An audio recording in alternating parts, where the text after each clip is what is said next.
Welcome, everyone. Thank you for joining me today. We are doing another one of these Bush School overview for the master's programs. It'll be very specific to what we offer here at the school. This is a repeat of one we try to do a couple of times each semester.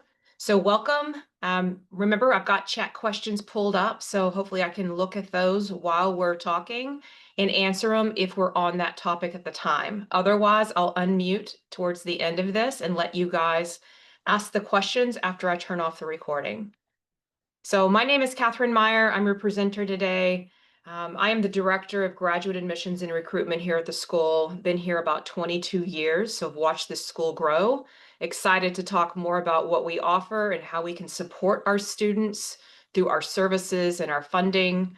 So we have an agenda that I'll go through. Some of these I will be in a little more detail than others, but we're going to cover where our location is in College Station, Texas, and the additional location in DC. Kind of the community and where we serve here in Bryan College Station, the graduate programs that we offer, including their tracks and concentrations and what those look like, the master's admissions process from the requirements, the deadlines, what those classes have looked like for the last few years. We will cover master's funding and how we offer scholarships, what those costs look like, ultimately with cost of living as well. We'll also cover student support and opportunities, not only while you're in the program through those guest speakers, but the Career Services Office, and those outcomes for our students and where they're heading. And then we'll end with kind of why the Bush School, why Texas A&M, and then end up with my contact information on the website with some Q&A. So again, thank you for joining us, and we will start off with what is the Bush School of Government and Public Service? So keep in mind, we are both an undergrad and a graduate program. So we started in 1997 as a graduate program only with just the Master of Public Service and Administration. We have slowly grown. We have graduated over 3,300 students in our alumni programs. Here in the College Station main campus, we have 6 programs. The DC campus has 2 master's programs, and we have 1 online program, which is an executive level Master of Public Service. Excuse me. We also have 5 graduate certificates, both online and on campus. So sometimes the students you'll see here are people who might be through a graduate certificate. But ultimately, what we're doing is preparing students for careers in a number of different areas, including nonprofits, international NGOs, all levels of the federal government, state government, local government, agencies doing policy work, doing management issues, government contracting, private industry. Some go back for a PhD, some go on for a law degree. But we're really not a preparation for that. Our what we call terminal degrees here. Most of our students are graduating to go into the workforce. So while that is a possibility, it's just not a hard push here, and you won't see many students going on for their advanced degrees in another department. So our locations, we are here on the main campus in College Station, Texas. So it's right where that blue star is located.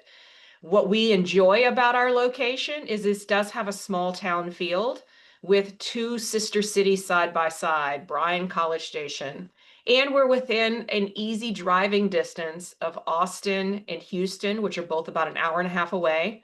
And then you've also got the Dallas-Fort Worth and San Antonio areas, which are another 3 hours away. So major metropolitan areas where people can find a lot of internships and employment within the state of Texas, as well as those who are returning to their home countries, those who are going back to their home state of Carolina or California or maybe Michigan. So students don't always stay here in Texas. They do move around. A lot of them go to Washington, D.C., which we'll cover later. But speaking of Washington, D.C., we do have a branch campus there. So a lot of our students were finding out that they were graduating and finding jobs in the DC area, but didn't want to pay the price tag of the private schools there to go back and get their degree. So the Bush School has opened up a location. We're located about 2 blocks from the White House, and it's geared towards working professionals. So some students who find themselves there working may want to do night classes there and finish their degree in, let's say, 2 to 3 years. but that is only for the national security and intelligence, which I'll mention soon. So there's nothing for the public service side right now in the DC, but that may come in a few years as we continue to grow.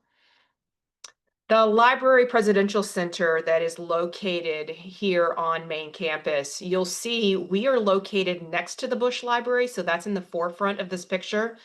Next door to us is the conference center and the foundation, which is a lot of events are held. And so you do have things that are going to be posted, and you guys can attend those events. And then you can also do a number of those within our own building, which is the Allen Building. So we're home of the Bush School here. We are located off of main campus. And you guys can take a bus that just runs through this little section here and heads over to that other side of town. And but most of our students are taking courses here within the Allen building itself. Now, as far as the community and rankings, the Brazos Valley is home to Bryan and College Station. We have a population of over 212,000. It's high ranking in categories for economy, quality of life, growth, retirement, highly ranked. A lot of people want to come back to the Bryan College Station area just to get out of that the rigors of being in a major metropolitan area with traffic and congestion and all the little things. So we really enjoy that about our area. Texas A&M, though, is a large part of this valley. So we're one of the largest campus enrollments in the United States. We've got over 77,000 students enrolled at Texas A&M.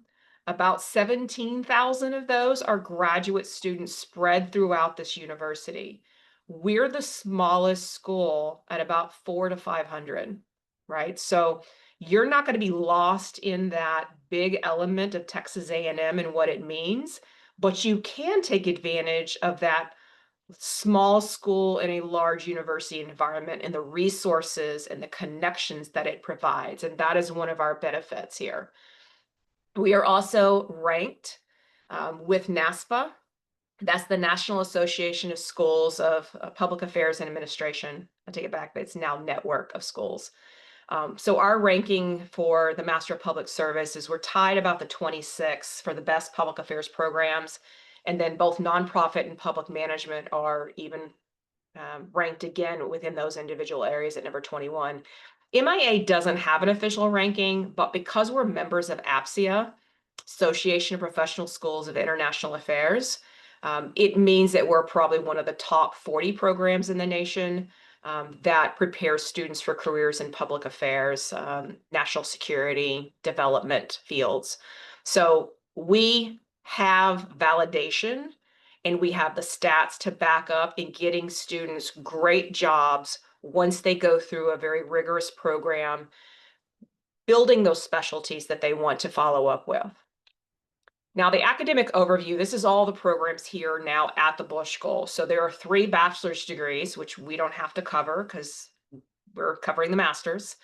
The master's degrees are offered in Texas, the DC, and online. So public service administration, international affairs, those are the 2 that I'm primarily covering. There's an executive international policy also offered here in Texas and DC.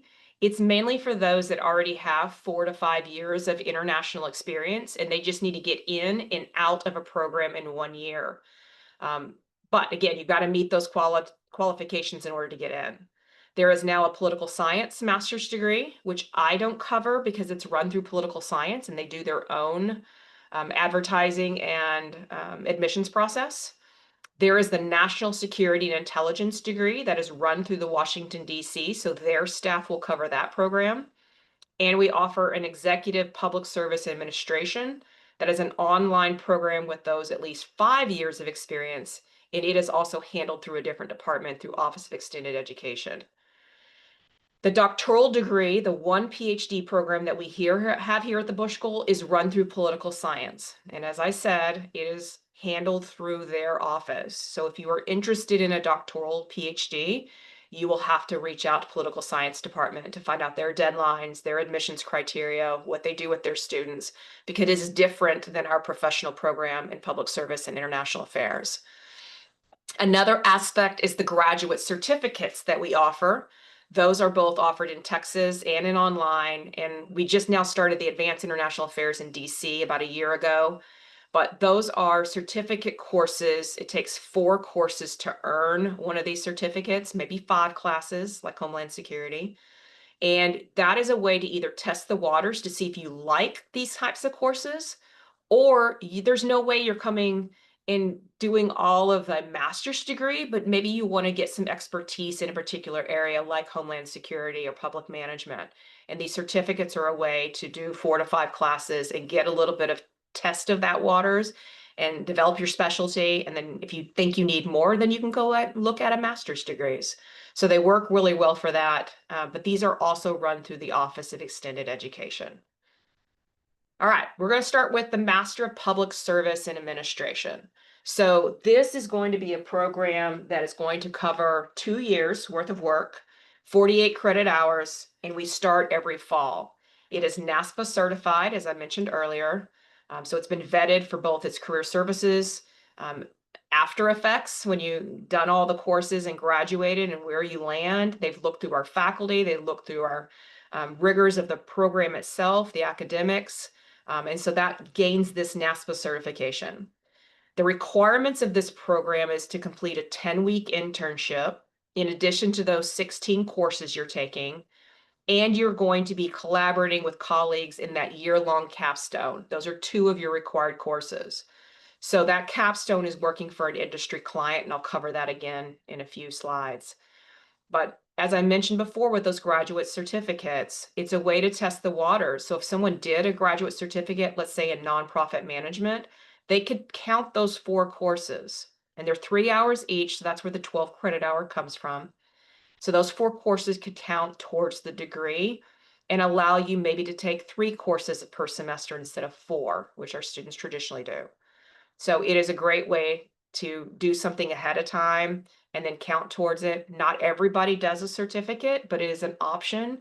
If you already find out that you enjoy what you're doing and you go ahead and pay that $89 for a certificate, as you're taking the Master of Public Service classes in the nonprofits, they would count towards both options. So you could graduate with a master's degree in public service administration with a certificate in nonprofit management. Again, not a lot of students do that, but some do. They go ahead and pay that up front and make that happen. So we can talk to students about that once they get here during orientation to see if that's of interest to them. Now, there is some flexibility to take some online courses.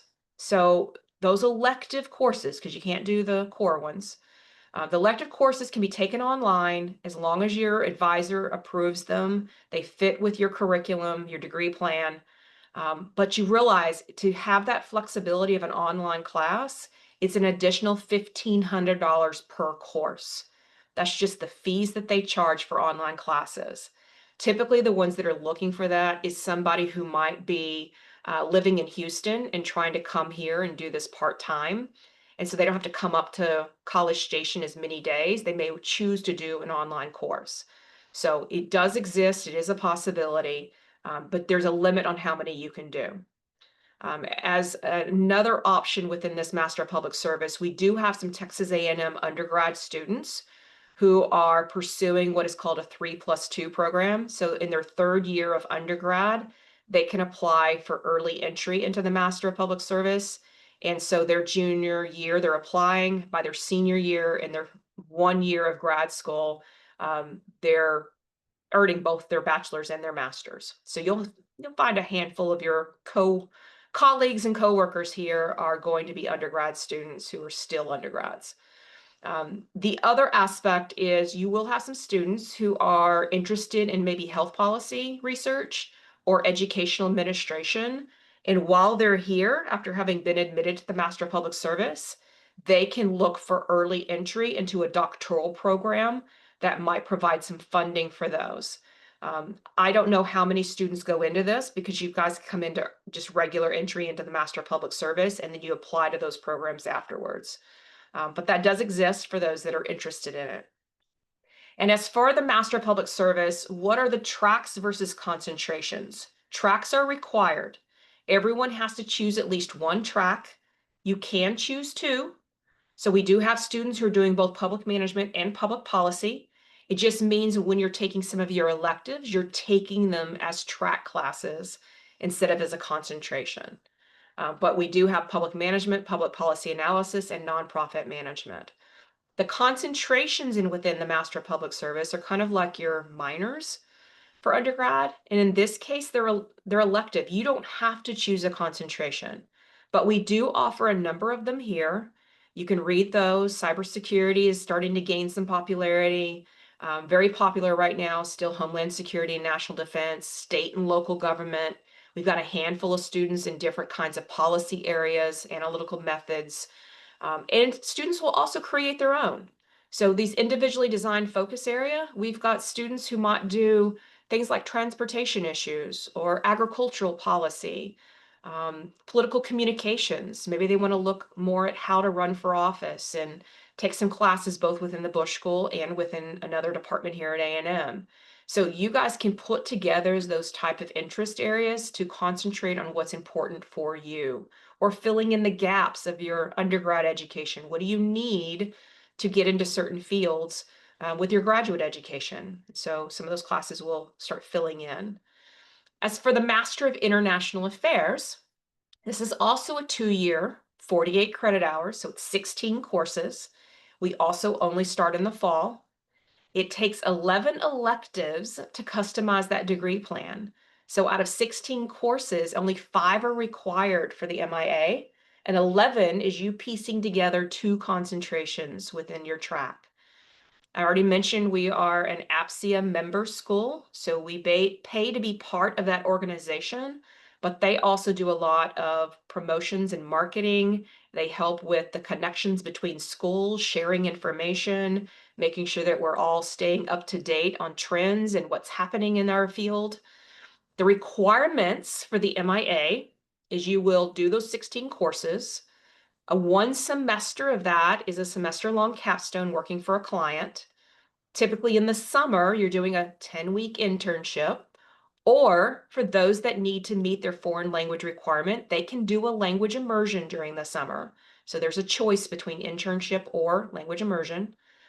And you must be able to pass a spoken foreign language test in a language of your choice if you're a native English speaker. So our international students who are already coming in and English is your second language, you don't have to meet that because English is your second. You're already coming in with that. As I mentioned, those graduate certificates, you can count up to 12 credit hours, so 4 courses max, coming from the CAIA or the CHLS, that's Advanced International Affairs or Homeland Security. You can take online elective courses for $1,500 more. Just remember, those have to be electives, not core courses. We do have Texas A&M undergrads coming in for the 3+2 program. They're coming in through economics and through international affairs. And there's an option to focus on 3-year degrees within this department, either in public health or economics. And I'll cover those programs on a future slide. But the Master of International Affairs, their 2 tracks are national security and diplomacy, international development, and economic policy. On an average class of about 90 students, we're probably seeing about 20 in IDEP, that development, and about 70 who are coming in for security and diplomacy. Now, they have to choose 2 concentrations. There's room to potentially fit in a third, but it's conflict and development, cyber, diplomacy, economic policy, grand strategy, intelligence, women's security. There's China in other regional areas, or again, some students will design their own. We used to have more of a focus on nuclear nonproliferation for those that wanted to do that area, because A&M does have nuclear engineering here. So some students have decided to create that as their own concentration. So things like that can exist if you want to do something a little unique with what we're offering. I don't see as many people in the MIA doing that as I do in the Master of Public Service, but it does exist. Now, I talked a few minutes ago about this international affairs combined degree. So if students want to come in and do a 3-year degree, they would come in and apply for the MIA and the Master of Public Health. What this means is it's a 3-year degree. It takes 78 total credit hours for both degrees. You apply to both departments at the same time, seeking admission. But if you are admitted to both programs, you start with public health for the first year and a half. And then once you're done with that, you would start with us in the spring, and then you would last and do that final 36 hours to complete your degree. We probably have a handful of students, 2 to 3 every year that will apply. It will be admitted and accept their offers. Probably have a handful more that are applying that may not decide to continue with that. So the Master of Economics is our newer program. I actually haven't had anybody apply to this yet. It is a 3-year, 78 total credit hours, but you apply to economics first and you start with them.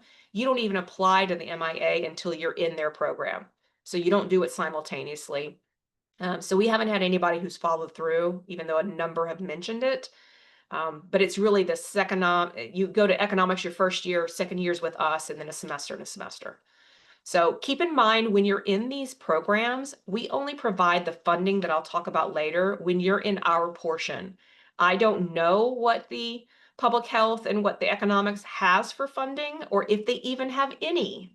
So just realize that non-resident tuition waiver that we give our students with the scholarship is only relevant when you're in our portion of that program. So it's a little bit messier, but it does exist. As for the Master of International Policy, this is also under the International Affairs Department, but it is a 1-year degree for 30 credit hours. But it is a hard requirement of 4 years of professional, international, or military experience. So you've got to come in with that or you're wasting your money.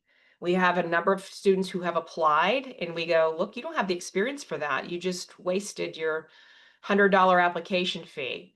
So make sure that you've interacted with us if you've got questions about qualifications. We do accept applications every fall, spring, and summer for this program because it's a handful of students each year.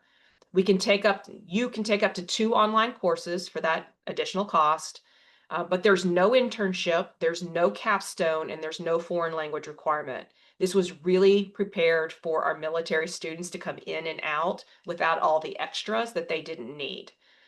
Bush School funding is not available for this program. It's federal aid and military benefits eligible. So if you've got those, you can use them, but we do not provide scholarships for this program. The DC campus has their own option for the MIP. Those are evening courses for working professionals. But again, it's tracks in both national security and diplomacy and international development and economic policy here, or at least in DC, it's only national security because they don't offer development there. The electives, you're just choosing from those same concentrations that we have listed for the MIA. So again, DC doesn't have IDEP courses, it's just national security courses. Here you can do both in College Station. How to apply and what you're needed for this. So all these programs require an application. The application fee, in case you're curious, is $89 domestic. It's $114 for international students. We do not have international fee waivers. There's no way to get one of those. Texas A&M doesn't do them. We don't do them in our department either. The only application fees we offer are for certain organizations that we partner with, and those like Peace Corps, AmeriCorps, because they're giving of service for that, and the faculty want more of that kind of work experience, so they're waiving theirs. So you can ask all you want. I just don't have them to do it because I have to pay Texas A&M for those, so I just don't waive them. It's not a magic wand. So I only have limited funds, and I cover every year with just the ones that we qualify for. Unofficial transcripts is all you need for applying. You will need to submit those official ones if you decide to enroll with us. You need 2 letters of rec chosen. You'll need a resume, personal statement. Now that personal statement, take your time on. Make sure you're covering what we're asking for. Ashley just did a webinar a few weeks ago covering the admissions process, and it's posted on our website. So if you do want to read more about some very specific instructions, who to pick for your letters of rec, what you need to do and include in that, then you're going to go back and look at that. If you're an international applicant, you'll have to have proof of English proficiency. And then as far as the GRE, it is optional. So that is one of those things that if you think it will help your application, or if you are below a GPA of a 3.2, we highly encourage it. But even then, sometimes people don't want to take it. So we leave that up to you. Everything that's listed here is on our website with very detailed instructions under Bush School applications. On the web, it's under admissions. Just go to the application part, depending on which program you're applying to. If you've got questions, you can reach out to Ashley at this email address, bushschoolapplications@tamu.edu. All right. As far as the MPSA application deadlines, we have made some changes this year. So I want to clarify between the MPSA and the MIA. And really what it comes into is that we are eliminating the interview requirement for international affairs for this year as a trial run, but we are continuing those interviews with the Master of Public Service. So when we're looking at this, we are just trying to figure out how do those interviews affect us. So you guys need to apply by that December 15th if you want full consideration of our largest funding, because we are going to be looking at these files. Now, none of the money's going out the door until we give funding in mid-March, but we do appreciate being able to get these into the front of the faculty for them to evaluate and score them before classes start in mid-January. So the sooner the better for our purposes. So you can see that on this listing here, we have got apply by December 15th. You're going to get an admission decision released in early February if you hit certain parameters. And we go, oh, yeah, that's a great student. We're going to admit them. We're not going to make you wait. The funding, though, doesn't come until mid-March. If you apply for the January 15th deadline, which is the absolute last international students can apply, then again, we'll try to give admissions decisions pretty quickly if you hit certain parameters, but the funding's not going to come until mid-March. The final application deadline, we're going to actually extend it 2 more months to get some late domestic applications. And the reason that they get that extension and international students don't is because these visa, the I-20, those are taking so much time, and the wait times at your countries, we have to move fast. There's a number of students we even went ahead and deferred them and said, start looking at, you're going to get the same funding because you need to be applying now because you've got a 9-month wait for getting your credentials reviewed. So please don't wait on these. Try for December 15th, January 15th at the latest. Domestic, we'll start doing those on a rolling basis after that March 15th deadline, but interviews are required. So what we'll do is start looking at those files. We'll invite people to interview in January. We'll start interviewing in February, and then you'll do those in Zoom. Or if you are a domestic student or you're already here in the US, we encourage students to come to campus February 20th and 21st to do those interviews in person. It is not going to hurt you that you're not here. It's just a benefit for the face-to-face as opposed to a Zoom if you can make that happen.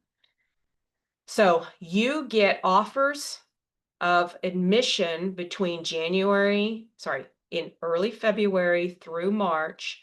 Your funding comes out in mid-March, somewhere around that March 10th to the 15th. And then you have 1 month to let us know. So April 15th is the official response deadline. You need to have made a decision by then. All this information, again, is on the website. As far as MIA, we are going away with the interview, so we're going to move a little faster for them. We've found we've been losing some students with programs already making early admissions decisions, and so we couldn't even get to the interviews. So we're doing early decision and priority funding consideration to be released by early February if you apply by December 15th. So try for that deadline, see what happens. The final app deadline for international is still January 15th. We're going to give you admissions and funding decisions by mid-February as quickly as we can, so within a month. And then the final app deadline for domestic students only moved back 1 month. You have until February 15th to apply, or it's too late. And then we'll just roll those as quickly as we can and give you those decisions by mid-March. So instead of doing interview conferences, you guys are doing what's called an admitted student day. It's going to be on a Friday, February 27th. It's an opportunity to interact with faculty, alumni, students, staff, much like the Master of Public Service is doing, but you're already receiving a decision. You already know if you're in or not. So this is more to see if the Bush School is right for you as opposed to interviewing and us seeing if you're right for us. We've hopefully already made that decision. So same thing, response deadline, April 15th. So find all this on the website. Also MIP, they run completely different because this is an executive degree with a lot fewer applications. They run rolling admissions. So our next deadline for them is March 15th, which is a summer entry, April 15th for the fall, and this October 15th for the spring. Those admissions decisions are made and emailed within 7 to 10 business days. So that's pretty quick because there's no funding involved. And it's a pretty quick decision of whether someone's qualified or not, and that's made by that small admissions committee. So pretty simplified for how to apply.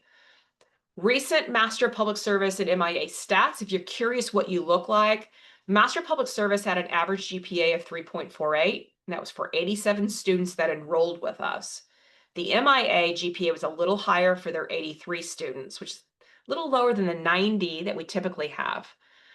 So the average age for both programs is 24 to 23. Female percentage is a little lower in the MIA. It tends to be a little heavier male because of that security and intelligence focus. We've got a good representation of underrepresented groups. International numbers you're going to see are very low. We lost a lot of international students this year because of the visa application change and the hold that President Trump put on that. The funding is going to make it even worse. So we like to see more international than 9% or 2%, but on average, we run between 10 to 20% of our enrollment, maybe 25%. So just keep that in mind when you're looking at this. Those numbers are a little low this year. Work experience, we do tend to get a lot of young students straight out from undergrad. We're in College Station, Texas. We're not in a major metropolitan area. So if they're done with their bachelor's, they may want to go work for a couple of years. They may not come back to College Station. So we're getting them while we can, which just means that, 70% of the undergrads are, well, makeup of this work experience is 0 to 2 years. So we'd love to have more experience. Our international students often bring that for us. So just know that that is something we would love to see more of, and we definitely give you guys consideration for that. But these are definitely consideration of merit is on your GPA. It's not necessarily on your work experience. So we've got to have a good fit for both. But merit is going to be part of how the scholarships work, which is what I'll cover next. This is a small school environment. We do enroll between that 80 to 100 students per department. You're sitting in classes that have about 16 students. Most classes max at 20, for sure around that 25 mark. I don't know if classes are enrolling above that. But you're also learning from seasoned practitioners, people who've been in the field and done a career path for that 15 to 30 years in the State Department, CIA, the private industry, and they're coming and giving their expertise to the students. Very practical program. And so you're going to get a good mix of that and enjoy the kinds of classes and the presentations that you'll be asked to do, the reports, learning a lot from their advice. Okay, so I'm trying to figure out Master Public Service and MIA funding and how this changes. So keep in mind, we do in year one, so as an entering student, what are called scholarships. We don't want necessarily our students working in year one. That's how the school was started, and they've continued it. So you can only get scholarship help. We will cover every one of our students at some level of funding who are full-time in the Master of Public Service and the Master of International Affairs. But the level of that funding may not be what you need it to be. So we're giving scholarship that range from, at the minimum, 1,000, but it goes up to 15,000 per year for our Bush School Scholarship. Well, as you're going to see in the next slide, our tuition is more than that. So you're going to have some funding of your own, especially the fact that 2/3 of our students are receiving 3,000 per year and 5,000 per year, which is only a portion of your 13,000 to 15,000 tuition and fees. So scholarships, we are going to give you something based on merit. We're going to give our $15,000 first, then we're going to go to 10,000, 7,000, 5,000, and 3,000. There may be a few people who will just get 1,000. There is no way to make that go up in year 2 unless you get what is called an assistantship. So before I mention that, in the summer, you're going to be asked to do an internship or language immersion if you need it. But there are internship stipends available if you get an unpaid position, but you have to attend the career workshops, which is easy to do because it's a lot of really great information. In year 2, your scholarship that you received in the first year, let's say it's a $5,000 scholarship, it renews at that same level, just keep your grades up, as does that non-resident tuition waiver, which I'll talk about in a second. Or if you want to compete for a GA position working for faculty or staff, you will need to apply to those positions. As an example, I have a GA who works in recruiting. Natalia was one of 15 people who applied for this position, and she's the one who was presented that. So Natalia gave up whatever her first year scholarship was, and she instead now works for me, making about $20,000 for her year, plus 9 hours of her tuition, plus her insurance reimbursement for that work. But she doesn't get the scholarship and the GA position, it's one or the other. They're limited to about a dozen assistantship positions per department, plus a few that work for us. So they're hard to get, but it is possible to do. Your first year GPA and your fit with that position play a large role in that. So if you want to work for a faculty member, obviously if it's an education policy professor, then you might have a better chance of that if they've gotten to know you and you've taken their classes and you're interested, but you've got to have the grades to back that up. And they'll choose one out of, I don't know, 5 to 15 people who probably apply for that. So it is a possibility. But we do not have additional other kinds of scholarship. It is just these Bush School scholarships.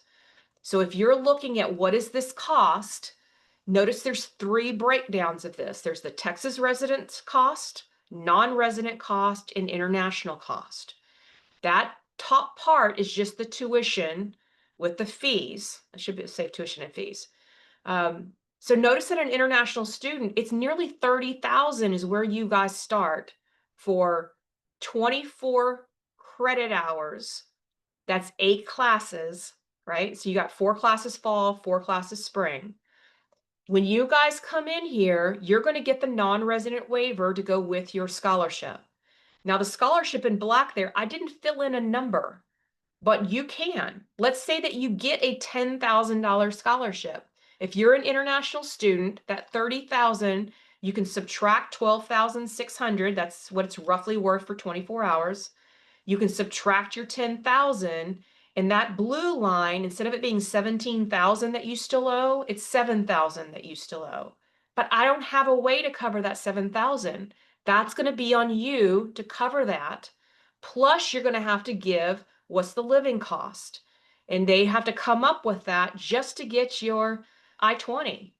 So the Bush School provides support and some funding, but I can't cover everything. I don't have any way to do that, especially not in the first year. So we can be affordable, especially if you can get a 15,000 or a 10,000.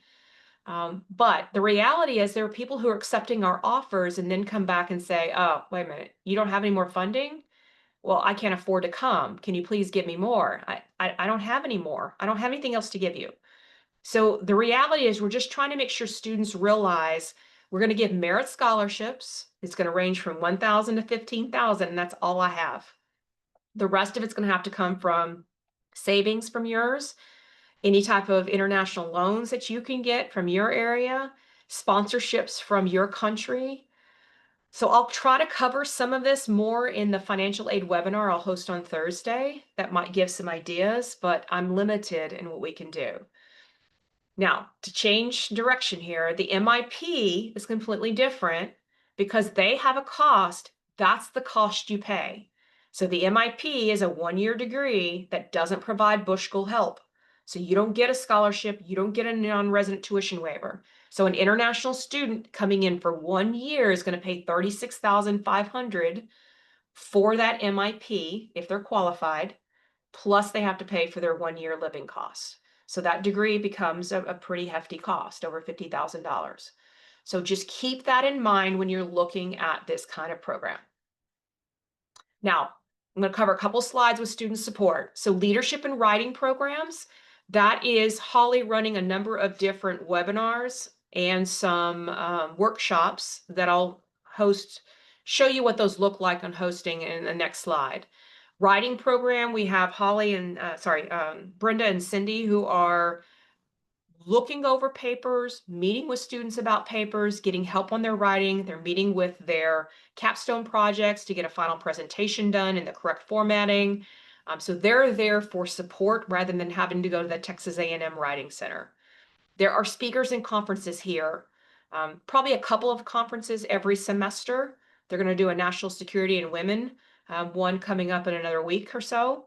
But there's speakers that are coming in from friends and colleagues of the faculty. There's current event speakers.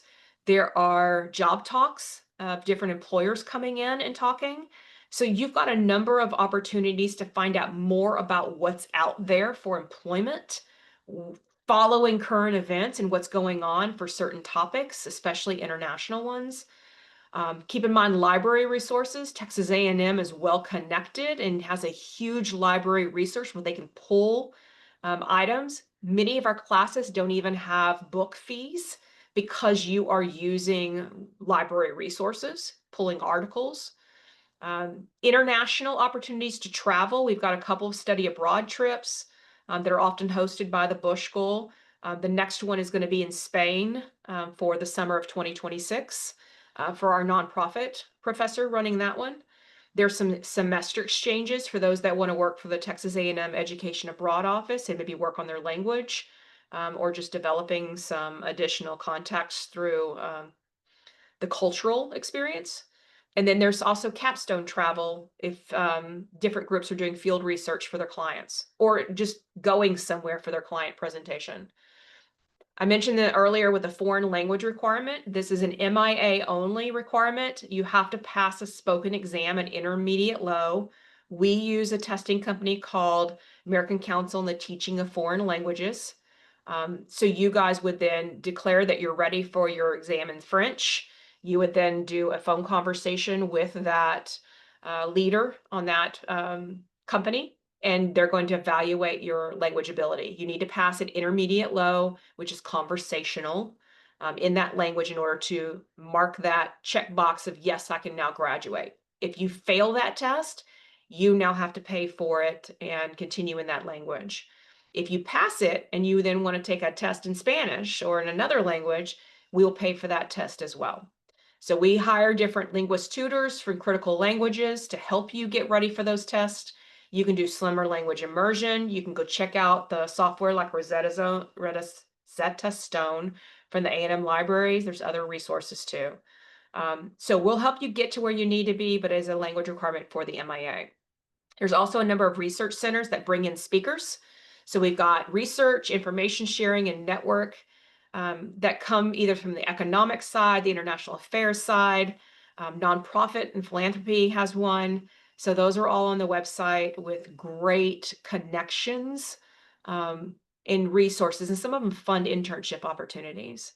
Student groups and involvement. The Student Government Association, SGA, has a number of different committees that students can get involved with. There's ambassadors who host the different speakers and events like graduation. They're handing out the programs, helping with seating, a lot of that. There's fundraising professionals. ICCMA is for the city management aspect for the Master of Public Service. The Ready Room is for intelligence, intramurals for those that want to go play softball and indoor soccer, and they've got flag football. They've got all kinds that our students will then go play and just have some fun outside of the classroom. The professional workshop, this is just a quick sample. Leadership, they're doing things like preventing burnout through stress management. the growth mindset, time management, networking for introverts. Career samples, they've got resume and cover letters, federal hiring and resumes, interviewing, LinkedIn, things like salary negotiation. There's all kinds. So again, in order to get the internship stipend, you would have to attend a number of these career workshops. And as far as career services goes, there's career advising and professional development. You can meet one-on-one with them. You can go into the workshops. There's constant internship notification, and there's funding opportunities from this career services area. You're going to get notices through the system called 1220 that we use, and you'll follow up with the internships that you want. Runs the same way with employment. You'll constantly get notices of employment opportunities. Now, how many of those are going to be open for international students? If you've seen the news and the sponsorship price tag of some of that, that's going to be hard to do. Most of our international students do go back home. There's some that have been able to get sponsorships through the private contracting or other methods, but majority of them go home to work for their agencies and government and the nonprofits by and large. Usually that employment average is somewhere between 89 to 99%. Lately, that's been hitting closer to that 95% for those that report back. There's always a handful that don't report back, but our students are pretty good. It's usually above 90% who respond. And then postgraduate career support. Um, Constantly, if students are reassessing where they are in their life, I've been living in DC for 7 years. Now I want to go into Texas or back to Louisiana. Our career services office is there to help them, either making connections with alumni in those areas, reconnecting with the Texas A&M alumni network, but we will help every step of the way if they're changing careers or changing locations or just want to be put in touch with certain alumni in different areas. So you can see as an example of what those sectors for the last 2 years, you don't see 2025 because they haven't hit their 6-month window of looking for jobs yet. But you'll see the Master Public Service and the International Affairs are the first two listed for 2024.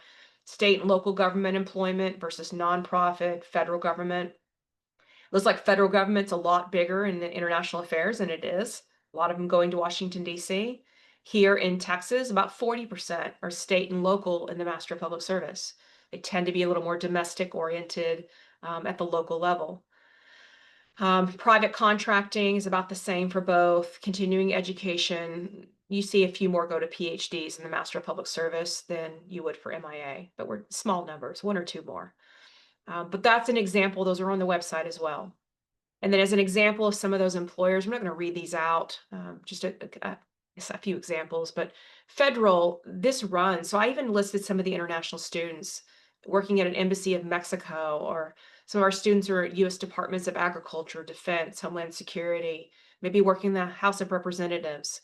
State and local government, some of them are working as city managers, others are doing Illinois Power Agency, Texas Parks and Wildlife, maybe working policy issues, transportation. So it really runs the gamut of where are people interested and where do they want to go. They're just searching for those job opportunities.